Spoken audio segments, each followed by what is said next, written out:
રાજકોટના થોરાડા police station વિસ્તારમાં 15 વર્ષીય સગીરા સાથે દુષ્કર્મના આરોપમાં પોલીસે આરોપીની ધરપકડ કરી છે।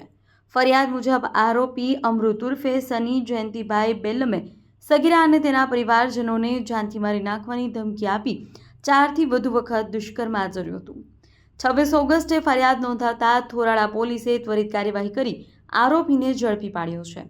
સમગ્ર મામલે બીએનએસ અને પોક્સો એક્ટ હેઠળ ગુનો નોંધી વધુ તપાસ હાથ ધરવામાં આવી છે।